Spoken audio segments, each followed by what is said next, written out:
At exactly 2 a.m., the electricity to my house was cut. 20 feet away, my grandfather's oxygen machine went silent. The steady mechanical hum that had kept him alive for months disappeared into dead air. The backup battery clicked on immediately, a small blinking light announcing we had 20 minutes before his lungs would have to fight alone. Outside, under the dim glow of a utility light, Karen Peton stood in the open shed with a pair of bolt cutters in her manicured hands. "Watch me," she had said. Then, snap. The wires fell apart like they were nothing. That was the moment she decided my grandfather's life was worth $47 in landscaping fines. She dusted off her hands like she had just completed a routine chore, not silenced the machine keeping a Korean War veteran breathing. But Karen didn't understand something. She hadn't just targeted an elderly man with medical equipment. She had picked a fight with someone who knew exactly how systems work and how to dismantle them legally. My name is Roman Delacqua. I've been an electrical contractor in Phoenix for 12 years. Before that, I served in the Air Force rewiring fighter jets, precision work where mistakes cost lives. After my parents died in a car accident when I was 8, my grandfather Ezra raised me. He was a Korean War veteran. Purple Heart recipient. The kind of man who still stood for the national anthem even though his knees cracked like dry branches. 3 weeks before the power cut, he had been in the ICU at the Phoenix VA Medical Center fighting pneumonia. His lungs were already scarred from decades of damage. The doctors told us clearly. He would need supplemental oxygen at home indefinitely. So I bought a house in Willowbrook Heights, a quiet, single-story ranch in a 47-home HOA community built around a central park. Annual dues, $890. Landscaping, lighting, a gazebo nobody used. I converted the master bedroom into what the respiratory therapist called a home recovery suite. Hospital-grade oxygen concentrator. Backup tanks. Monitoring equipment. Everything Medicare approved. Everything legal. Everything necessary. For 6 months, the soft hum of that oxygen machine became the soundtrack of our lives. I adjusted my electrical jobs to mornings so I could be home by noon for his therapy sessions. I checked connections daily. Installed surge protection. Redundant circuits. We were stable. Then Mrs. Sterling moved. She had been our HOA president, a retired nurse who understood that medical equipment isn't decoration. It's survival. When she left for assisted living, the neighborhood elected Karen Peton. That's when everything changed. Karen was 52, divorced, and obsessed with property values. Severe bob haircut. Always carrying a tablet like she was conducting federal inspections. Her platform was protecting neighborhood standards. Her first target was my landscaping. I had planted drought-resistant desert willow and palo verde trees, native Arizona species that survive without wasting water.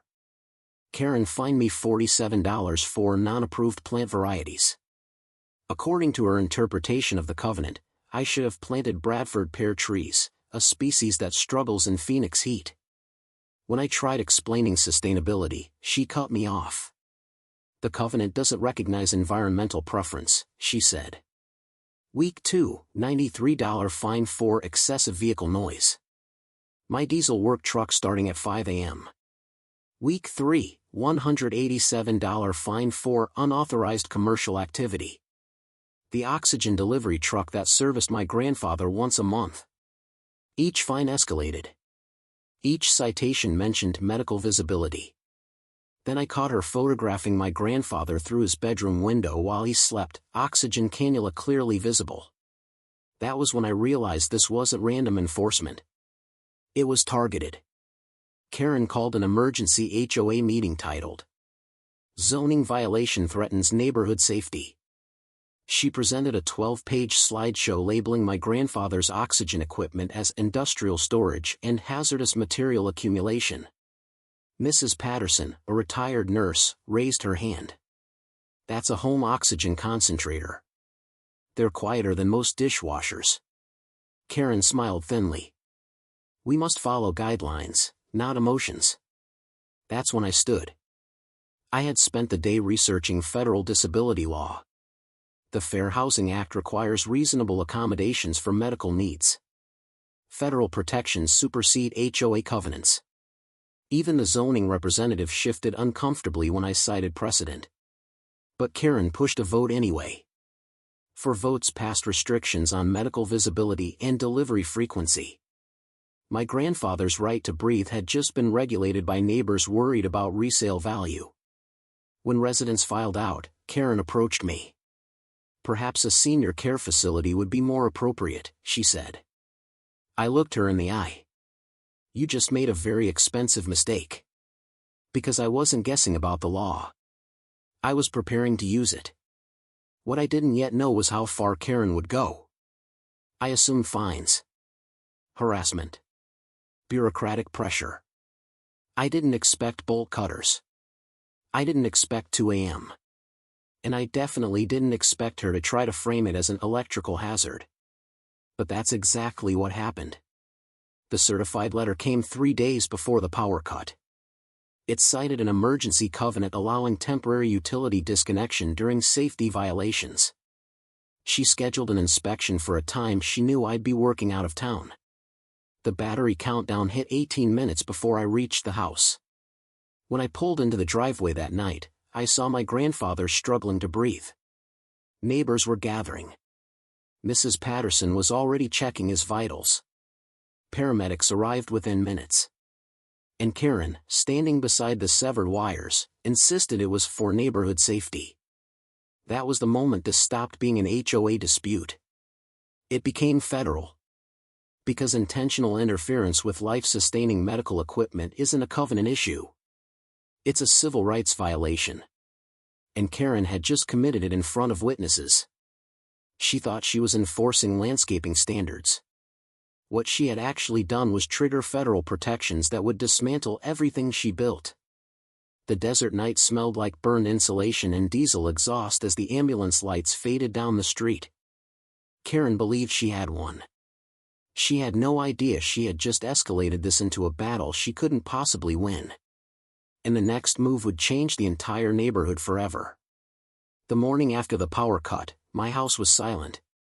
Not peaceful, just heavy. Ezra was back home from the hospital under observation, exhausted but stable. The oxygen concentrator hummed again, steady and reassuring. That sound used to blend into the background. Now it sounded like proof we had survived something intentional. Because that's what it was. Intentional. Karen hadn't made a mistake. She hadn't misread a clause. She had used bolt cutters at 2 a.m. while knowing a disabled veteran relied on that line for oxygen. And she did it calmly. That detail stayed with me. Calm. While Ezra rested, I began gathering documentation. As an electrical contractor, I'm meticulous by habit. Circuits, load calculations, redundancies, everything documented. Now I applied that same discipline to Karen. Timeline first.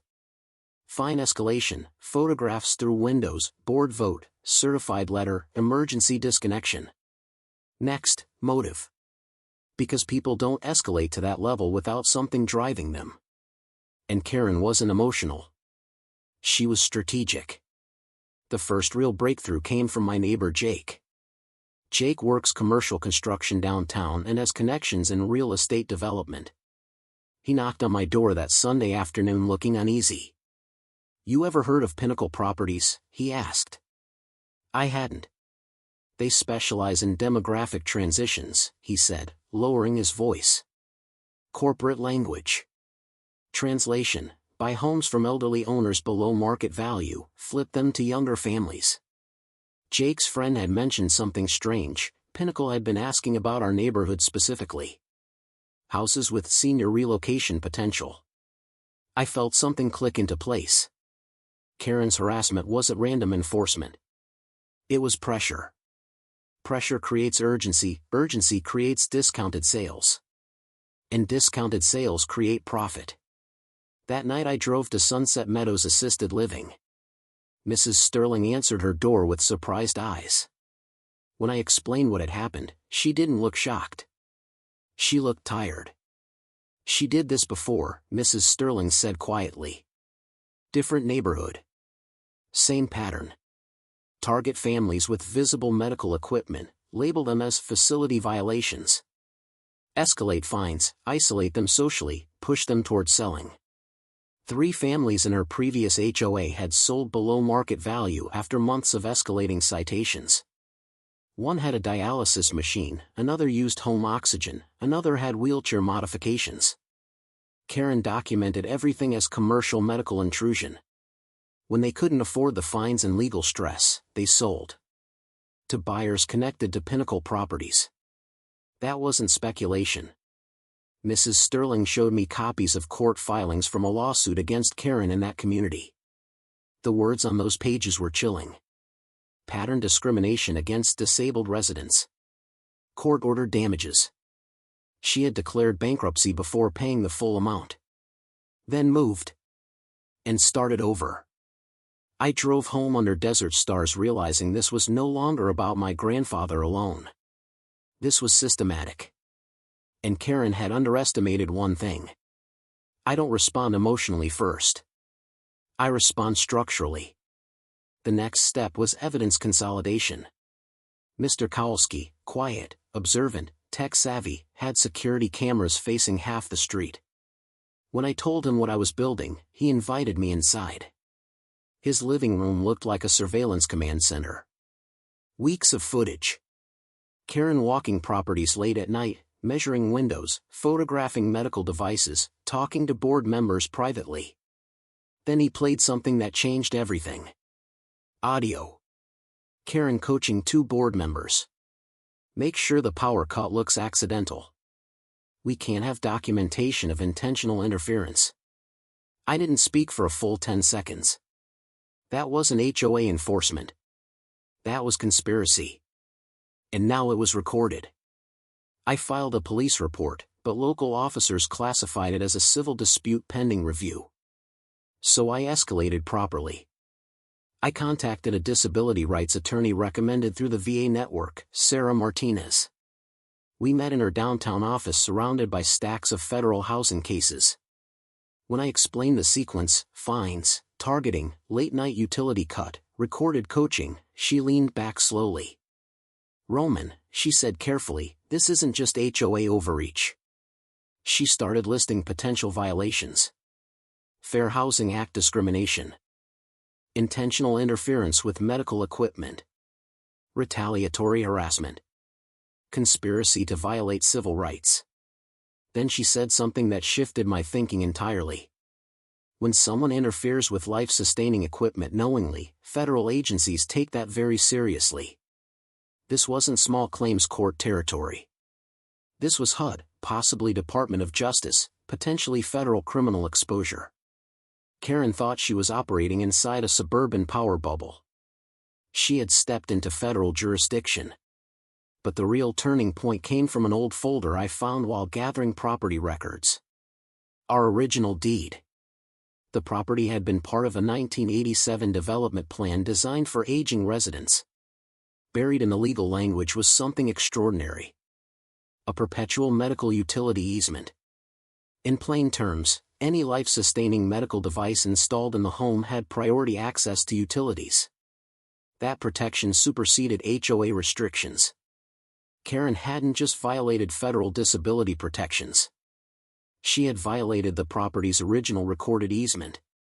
Which meant her emergency authority argument collapsed completely. Now I had video evidence of trespassing, audio evidence of premeditated sabotage, framing witnesses to the power cut, medical records confirming dependency, a property deed overriding HOA authority, prior civil judgments showing pattern behavior, potential financial motive tied to real estate partnerships. This wasn't emotional retaliation anymore. It was case architecture. Meanwhile, Karen doubled down. Violation notices increased. She attempted to schedule another safety inspection. She circulated neighborhood emails about industrial medical presence. But something had shifted. Neighbors who witnessed the ambulance began asking questions. Mrs. Patterson started quietly speaking to families with medical needs. The Hendersons, the Kowalskis, the Rodriguezes. The pattern emerged publicly. Karen hadn't targeted just us. She targeted anyone with visible medical equipment. And once people compare notes, isolation disappears. By Wednesday evening, we had what I later called the Willowbrook Coalition. Not dramatic. Just neighbors who had reached their limit. We met around my dining table. 18 residents. Everyone brought documentation. Fines, emails, photos, recordings. Stories that matched too precisely to be coincidence. Karen's authority depended on quiet compliance. Now she was facing organized documentation. I still hadn't made my final move. Because evidence isn't leverage until deployed strategically. And I knew one thing clearly. Karen's power came from utilities. Control over electricity meant leverage. So the solution would remove that leverage permanently. Legally. Visibly. Unchallengeably. I started researching hospital-grade backup generator systems, units designed for disaster zones and ICU overflow. If Karen believed medical equipment didn't belong in residential neighborhoods, she was about to learn how federal medical infrastructure protections actually work. She cut power once. She would never have that option again. By the end of that week, federal complaints were drafted. HUD civil rights filing prepared, temporary restraining order motion in progress, documentation packets ready for investigators. Karen thought she had intimidated a veteran's family. Instead, she had triggered a process that would examine every fine, every email, every financial transaction. And when federal agencies start tracing patterns, they don't stop at landscaping violations. They follow money. And money leaves trails.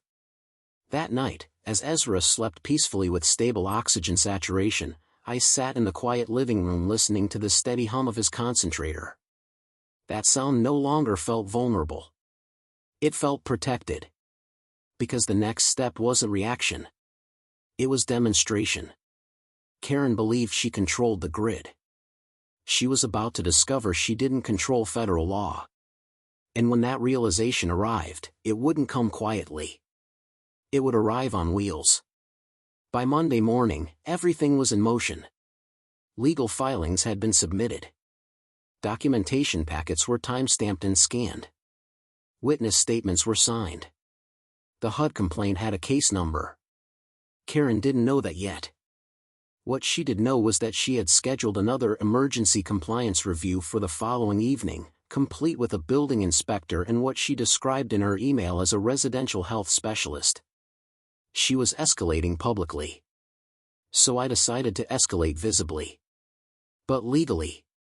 When I called Premier Medical Equipment Rentals, I was calm. I need a hospital-grade backup generator, I said. For a veteran dependent on life-sustaining equipment. There was no hesitation on their end. They recommended a Caterpillar XQ50, a 50-kilowatt mobile generator designed for emergency medical facilities. The kind hospitals deploy during disasters. It required a 53-foot transport truck, industrial diesel, full compliance with federal medical infrastructure regulations. It wasn't subtle. That was the point. When someone interferes with medical power intentionally, federal guidelines allow emergency redundancy measures to prevent recurrence. I wasn't retaliating. I was preventing another attempt. The delivery was scheduled for Tuesday morning.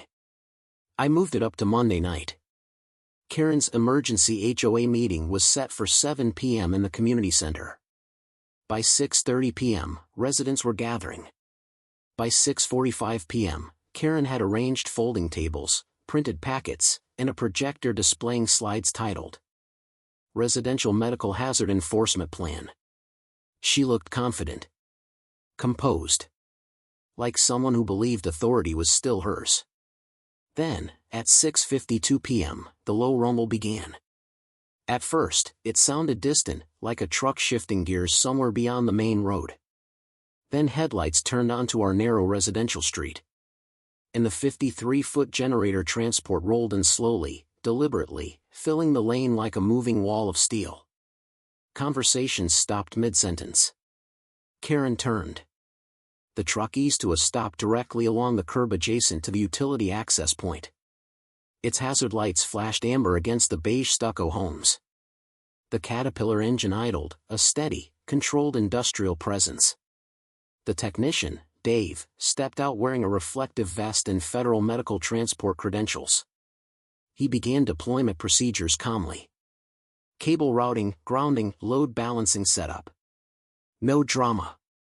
Just procedure. Karen marched toward him immediately. "What is this?" she demanded. Dave didn't even look irritated. "Emergency medical infrastructure deployment," he replied evenly. "Protected under federal medical accommodation statutes. You can't park industrial equipment here." "Yes, ma'am," Dave said calmly. "We can." Because here's what Karen hadn't accounted for. When someone attempts to interfere with medically necessary power, federal accommodation law permits enhanced protective infrastructure. The generator wasn't temporary noise. It was preventative redundancy. And as long as Ezra required oxygen, it was justified. Residents gathered along sidewalks. Phones came out. Whispers moved through the crowd. The scale of the truck made everything clear. Karen's previous power cut had forced a response that dwarfed her authority. Literally. She returned to the meeting visibly shaken. But she continued anyway. "Tonight," she began sharply, "we addressed the growing issue of residential medical facility encroachment." Mrs. Patterson stood before she could finish. "I'm a registered nurse of 30 years, she said calmly. "Home oxygen concentrators are designed specifically for residential use. There is no encroachment." Murmurs of agreement followed. Karen clicked to her next slide, photographs of oxygen tanks labeled industrial hazard. Then Mr. Kowalski stood. "I have video footage of you trespassing on multiple properties photographing medical equipment." The room shifted. Karen tried to redirect.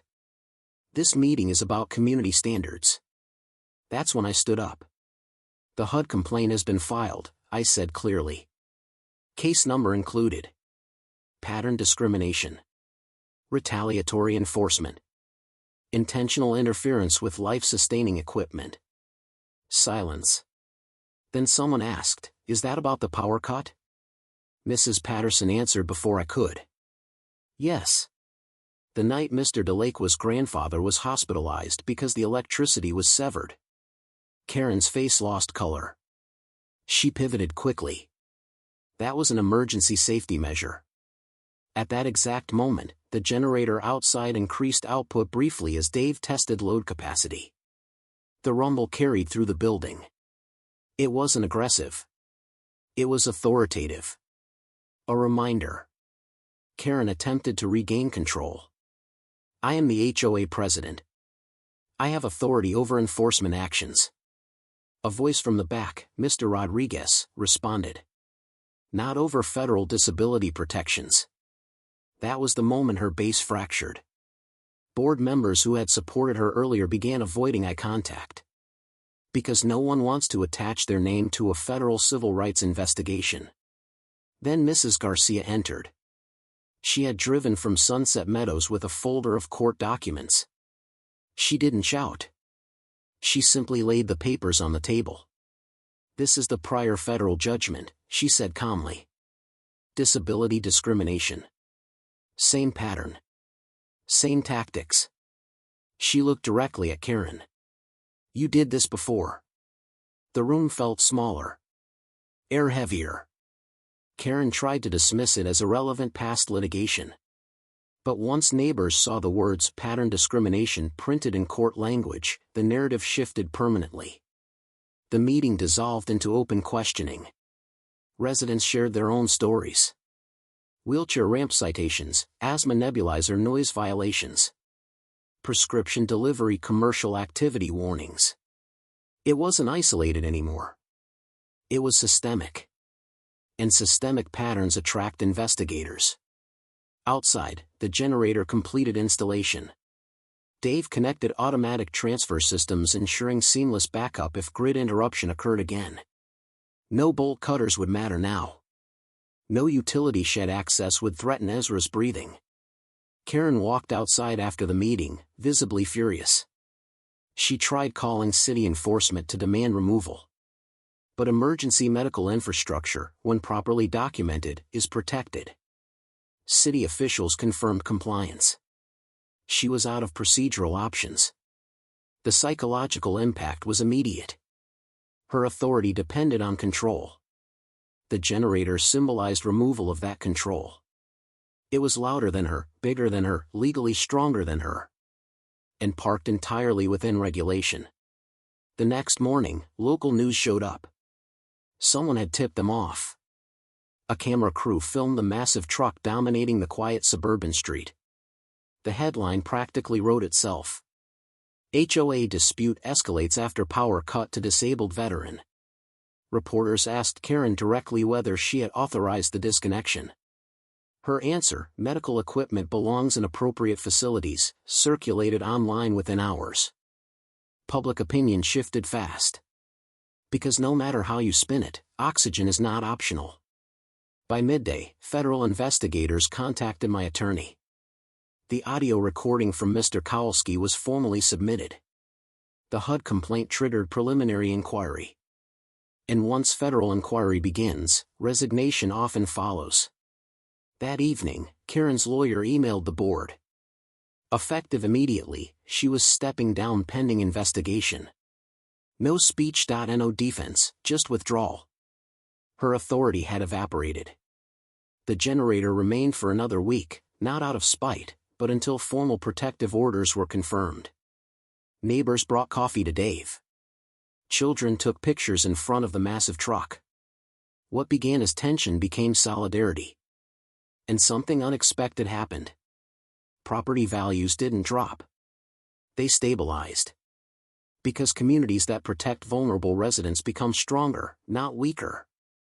1 week later, emergency elections were held. I didn't campaign. But residents nominated me. The vote was unanimous. My first action as HOA president was simple. Amend the covenant to permanently protect all medically necessary equipment, oxygen, dialysis, mobility devices, monitoring systems. No future board could reinterpret visibility as violation. Medical necessity would be explicitly protected. The amendment passed 46-1. Karen's home was already listed for sale. Ezra's health improved significantly once the stress disappeared.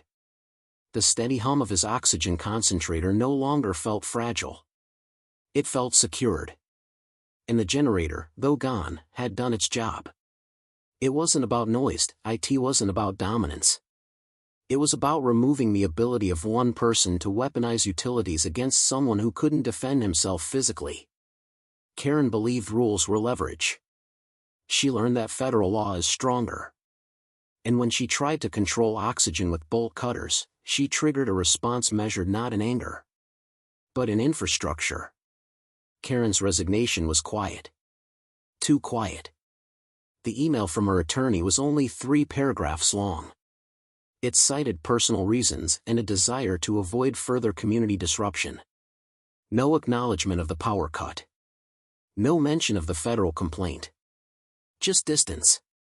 But resignation doesn't stop an investigation. It often accelerates one. Within 48 hours of her stepping down, HUD formally acknowledged receipt of the civil rights complaint. The case number transitioned from intake to review status. My attorney, Sarah Martinez, called me the moment she saw the update. "This means they're taking it seriously," she said. That wasn't surprising. What was surprising was how quickly the scope widened. Because once federal investigators start looking at patterns, they don't just examine one incident. They examine history. And Karen had history. The first domino fell through financial records. Subpoenas related to the HUD complaint allowed investigators to review relevant financial ties. Pinnacle properties surfaced almost immediately. Payments labeled consulting referral. Transfers marked community transition advisory. The total, $23,000 over 18 months. Each payment corresponded with a home sale in our neighborhood, homes previously occupied by elderly residents with visible medical equipment. Mrs. Sterling's former house. Mr. Rodriguez's property, the Kowalski adjacent lot after their son's epilepsy monitoring system became a visibility issue. Each one sold below market value. Each one purchased by a Pinnacle affiliate. Coincidence disappears when numbers line up cleanly. Meanwhile, Mrs. Garcia connected federal investigators with families from Sunset Meadows. 3 prior plaintiffs. 1 Prior judgment. 1 Partially paid settlement. 1 Bankruptcy filing immediately afterward.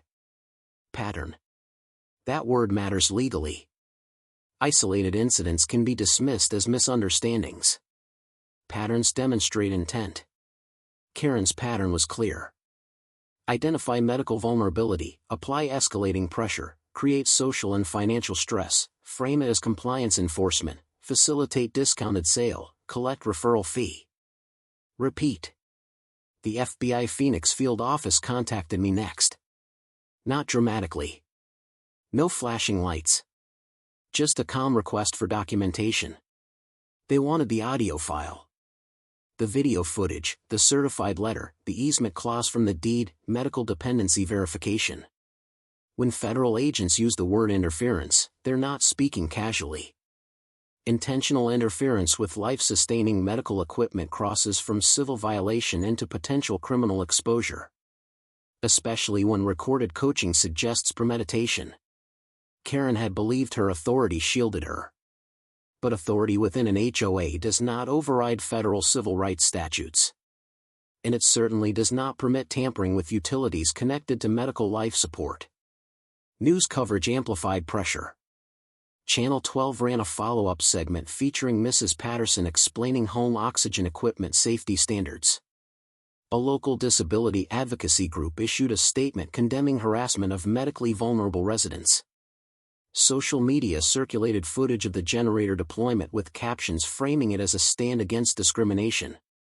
Public perception hardened. Karen's narrative, protecting property values, collapsed under scrutiny. Because property value concerns do not justify cutting power to oxygen machines. That equation doesn't work. Within the neighborhood, something subtle shifted. People who had once avoided conflict began sharing stories openly. The Hendersons admitted Karen had cited their daughter's nebulizer as a noise disturbance. The Rodriguezes revealed she tried to limit wheelchair ramp visibility. A retired couple disclosed that Karen had warned them their medical footprint might affect resale metrics. The common thread wasn't landscaping. It was vulnerability. And once vulnerability becomes visible, so does predatory behavior. Karen's financial situation also surfaced. Through county filings, we learned her home was in pre-foreclosure status. 60 days behind. $18,000 needed to halt proceedings. The timing of her escalation made more sense. Referral payments weren't optional income. They were survival money. That doesn't excuse conduct. But it explains urgency. Desperation often accelerates bad decisions. Cutting power at 2 a.m. wasn't just reckless. It was panic disguised as authority. Federal investigators also interviewed board members who had supported her. Under questioning, 2 admitted they had been told the disconnection was temporary and precautionary. Neither had been informed of Ezra's medical dependency level. Neither had seen the easement clause. When asked whether they knew about Karen's prior discrimination case, both answered no. Information asymmetry had been part of her strategy. Selective disclosure maintains power. Full disclosure dissolves it. By the end of the month, HUD issued a preliminary finding, reasonable cause to believe disability discrimination occurred. That phrase carries weight. It doesn't mean final judgment. But it moves the case forward formally. Karen's attorney attempted mediation. The terms discussed included financial compensation to affected families, permanent injunctive relief preventing future HOA interference, public acknowledgement of wrongdoing, compliance monitoring. Simultaneously, the FBI investigation into potential criminal conduct remained open. The audio file mattered. Because intent matters. Pinnacle Properties distanced themselves quickly. They issued a statement claiming Karen acted independently and without corporate direction. But payment records suggested otherwise. Investigators began examining whether community demographic transition was simply sanitized language for targeted displacement. 3 additional HOA communities filed complaints citing similar patterns. Now it wasn't just one neighborhood. It was multi-jurisdictional. And that changes everything. Back in Willowbrook Heights, we focused on rebuilding trust. As newly elected HOA president, my role shifted from defense to governance. We drafted comprehensive amendments. Explicit protection for all medically necessary equipment, clear prohibition against discriminatory enforcement, transparency requirements for board decisions. Conflict of interest disclosure mandates. The amendments passed overwhelmingly. Even residents who had initially supported Karen voted in favor. Because once people witness how easily rules can be weaponized, they become cautious about giving anyone unchecked authority. Ezra's health stabilized. Without constant stress, his oxygen saturation improved. He began sleeping through the night again. The machine's hum returned to background noise. Sometimes I'd stand in the hallway listening to it, remembering the silence that had replaced it weeks earlier. That silence had nearly cost him everything. But it had also exposed something larger.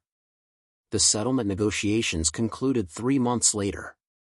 HUD facilitated a resolution totaling $75,000 distributed among impacted families. Karen agreed to permanent prohibition from serving on HOA boards. Pinnacle Properties agreed to compliance oversight in communities where they operated. The FBI investigation concluded with a deferred prosecution agreement contingent on full restitution and compliance cooperation. In plain terms, Karen avoided prison, but she lost her position, lost her home, lost her influence, and gained a federal record. For someone whose identity revolved around authority, that was a permanent consequence. Her house sold quietly. The buyers were the Martinez family. Their teenage son requires oxygen support at night. The irony wasn't poetic. It was practical. They moved into a neighborhood that now explicitly protects medical equipment. Because one person's attempt to restrict access had permanently expanded protection. The generator truck left weeks earlier. But its impact remained. It became symbolic, not of revenge, but of boundaries. You cannot control someone's breathing through bylaws. You cannot frame oxygen as aesthetic violation. And you cannot weaponize utilities without consequence. Looking back, the conflict was never really about landscaping fines. It was about power. Karen believed power came from enforcement authority. What she learned, publicly, is that real power lies in federal civil rights protections, documentation, and collective action. She escalated. We responded structurally. And when systems operate correctly, they correct abuse.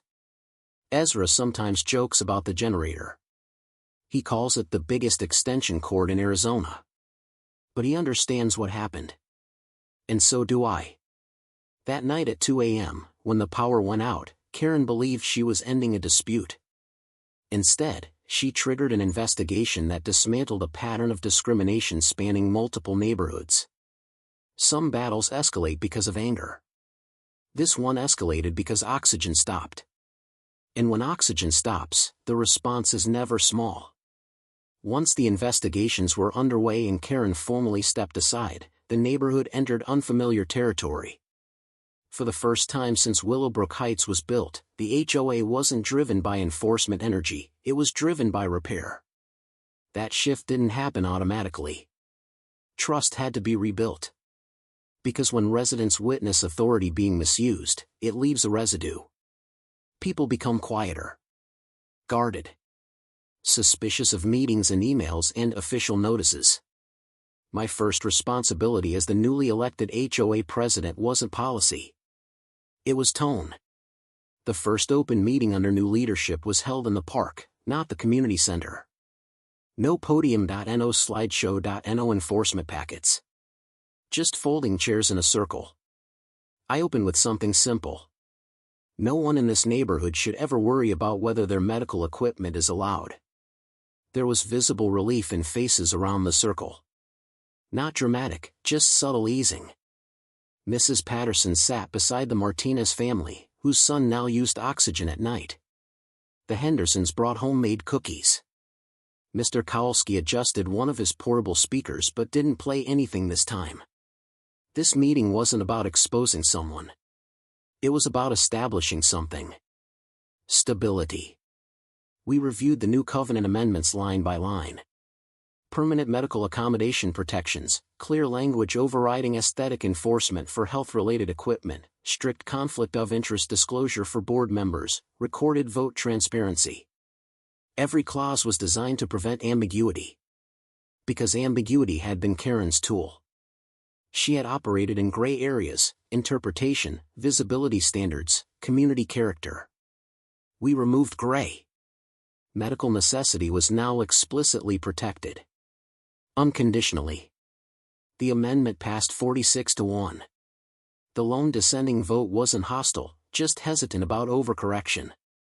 Even that resident admitted the previous situation had gone too far. When the vote concluded, something rare happened in HOA meetings. Applause. Not for me. For clarity. Meanwhile, the HUD settlement funds were distributed to families who had endured harassment. Mrs. Sterling used part of hers to offset the financial loss from selling under pressure in her previous community. The Rodriguezes invested in additional wheelchair accessibility upgrades without fear of citation. The Kowalskis upgraded their home monitoring system, this time without worrying about excessive equipment visibility. The Martinez family installed reinforced power backup systems from day one. Fear had been replaced with infrastructure. Ezra's health continued to improve. Stress matters more than most people realize. His pulmonologist noted measurable stabilization once the conflict resolved. He began spending afternoons outside again, sitting near the desert willow trees that had once triggered the first $47 fine. He liked the joke that those trees started a revolution. In some ways, they had. News coverage gradually faded. Federal cases don't make headlines forever. But the internal impact lasted. 3 nearby HOA communities requested copies of our amended medical accommodation policy. A local veteran advocacy group invited me to speak about navigating housing discrimination. The story had moved beyond Willowbrook Heights. It became a case study. Not about revenge. About preparedness. One lesson stood out clearly. Documentation changes outcomes. If we hadn't recorded audio. If we hadn't preserved video. If we hadn't researched the deed. If neighbors hadn't compared notes. The narrative might have remained HOA dispute. Instead, it became documented discrimination. And documentation activates oversight. Karen's house sold below asking price. Foreclosure pressure doesn't wait for reputational repair. She moved out quietly. No confrontation. No public farewell. Just a moving truck one morning. Some residents watched from their windows, not with celebration, but with resolution. Conflict had consumed months of energy. Its conclusion felt less like victory and more like exhale. The Willowbrook Medical Rights Coalition didn't dissolve after the settlement. We restructured it into a standing committee within the HOA. Its purpose: ensure compliance with disability protections and provide support for residents with medical needs. We created an internal rapid response protocol. If any resident ever receives a medical-related citation, it triggers immediate board review with legal consultation. No individual enforcement action can bypass that process. Power became distributed. Intentionally. The generator incident, though temporary, influenced something larger. The VA hospital reached out about home power resiliency for veterans dependent on oxygen. I volunteered installation consultations for backup transfer switches. Within 6 months, 15 veterans in the county had upgraded home redundancy systems. Prevention costs less than litigation. And far less than emergency hospitalization. Personally, the experience shifted my trajectory. I enrolled in paralegal coursework focused on federal housing law. Understanding the Fair Housing Act had protected my grandfather. Understanding it deeply could protect others. What began as defense became education. I started compiling a free digital toolkit explaining how to research property easements, how to document HOA communication, how to file HUD complaints, how to distinguish enforcement from discrimination. Downloads exceeded expectations. Apparently, Willowbrook Heights wasn't unique. But beyond policy and procedure, something quieter mattered more. Neighbors began checking in on one another more often. When the Martinez family moved in, residents brought welcome baskets, including extension cords rated for medical equipment. Not as symbolism, as solidarity. The sound of oxygen concentrators at night no longer triggered suspicion. It signaled someone's survival. And survival isn't an eyesore. It's a priority. I often think back to that 2 a.m. silence. The moment when the machine stopped. It would have been easy to respond with fury alone.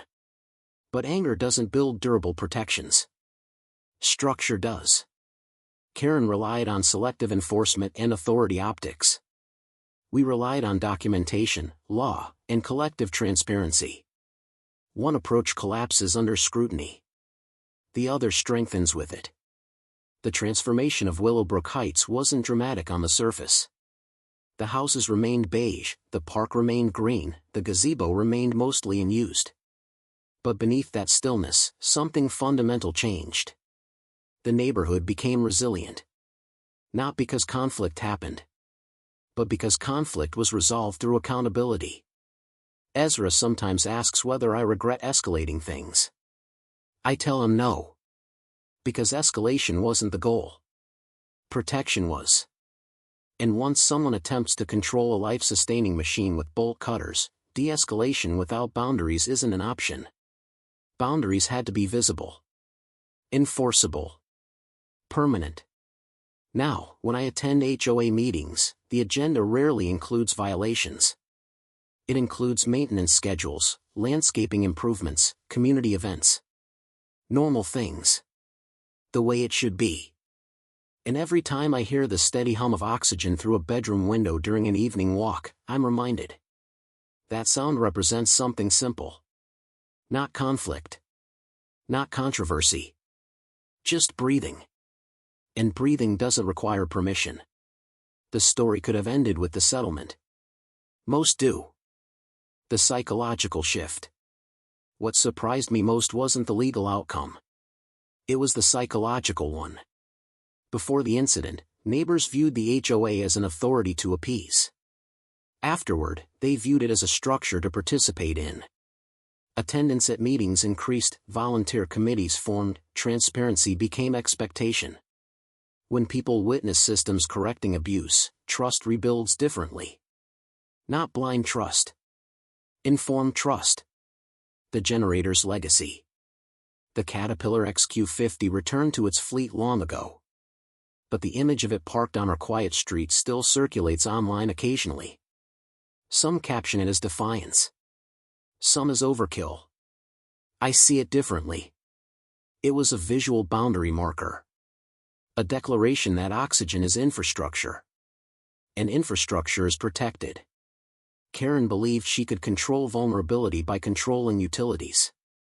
What she learned, and what others observed, is that federal law exists precisely to prevent that calculus. Ezra's perspective. One evening, nearly a year later, Ezra sat outside watching a sunset wash the sky in copper tones. He said something I'll never forget. She thought she was in charge of electricity. She forgot she wasn't in charge of breath. There's simplicity in that statement. And truth. No HOA covenant supersedes human survival. No aesthetic standard outranks medical necessity. The broader pattern. Through emails and calls, we identified at least 12 similar disputes nationwide. Some resolved quietly, some ongoing, some escalating. The difference between escalation and resolution often comes down to 3 factors. 1. Documentation. 2. 3. Collective visibility. 4. 5. Understanding federal jurisdiction. 6. Without those, vulnerable residents remain isolated. With them, isolation dissolves. Why it matters. It's easy to dismiss HOA conflicts as minor suburban politics. But small governance systems affect daily life profoundly. When misused, they can limit access, create financial strain, induce medical risk, amplify vulnerability. When structured correctly, they can protect property, encourage cohesion, support accommodation, prevent discrimination. Same framework. Different intent. Final reflection. If Karen had never cut that power line, none of this would have unfolded. There would have been fines, arguments, maybe even quiet relocation. Instead, one act of overreach exposed a pattern. And patterns, once illuminated, rarely survive scrutiny. The machine hums each night in Willowbrook. In multiple homes now. Uncontested. Unthreatened. Just steady oxygen moving where it's needed. The neighborhood didn't become louder. It became fairer. And fairness, once structured properly, doesn't require a generator to defend it. It requires clarity. And people willing to document when clarity is missing. A year and a half after the night the power went out, the house is quiet again. Not heavy. Not tense. Just ordinary. The oxygen concentrator still hums in Ezra's room every night. Same model. Same rhythm. The same steady mechanical exhale that once vanished into a terrifying silence. Now it blends into the background again. That's how it should be. Ezra moves a little slower these days, but his stability has held. His pulmonologist calls it sustained equilibrium. No emergency hospitalizations since the incident. No midnight panic. No scrambling for extension cords or backup batteries. We installed a permanent medical-grade transfer switch connected to a secondary power system. It has never needed to activate. But it exists. And sometimes peace comes not from using protection, but from knowing it's there. The neighborhood has changed in ways that aren't visible from the street. On evening walks, you might notice small signs of adaptation. A discreet ramp. A backup battery unit near a garage. An oxygen delivery van making a routine stop. No one stares anymore. No one whispers. Medical equipment is now treated the same way as satellite dishes or solar panels. Functional, unremarkable, accepted. That cultural shift matters more than any settlement check ever did. Ezra rarely talks about Karen. Not out of avoidance. Out of closure. One afternoon, while watching a monsoon rolling across the desert, he said, "People think power is about control. It's really about responsibility." He paused and added, "She forgot that part." There was no anger in his voice. Just observation. Sometimes I think about how easily the story could have ended differently. If we hadn't documented that, if neighbors hadn't compared notes, if fear had stayed private, if oxygen had only flickered instead of fully cutting out. But it didn't. Because one act crossed a line too visible to ignore. And once that line was crossed, silence wasn't an option. The most unexpected outcome wasn't legal reform or policy change. It was community. Willowbrook Heights hosts an annual block gathering now, not formal, not branded, just neighbors bringing food and folding chairs into the park. Last year, the Martinez family's son helped set up extension cords for string lights. He carries a small oxygen unit at night. No one comments on it. Because breathing isn't controversial here anymore. It's simply protected. The generator has long since disappeared from memory for most people. But occasionally, someone new to the neighborhood asks about that big truck photo they found online. The explanation is always short. We had to make something clear. And that's enough.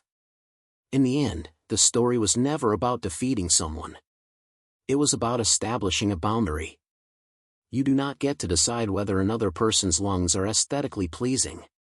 You do not get to frame survival as violation. You do not get to weaponize infrastructure against vulnerability. Once those principles were written clearly, in policy, in precedent, in collective awareness, the conflict lost oxygen of its own. It simply stopped.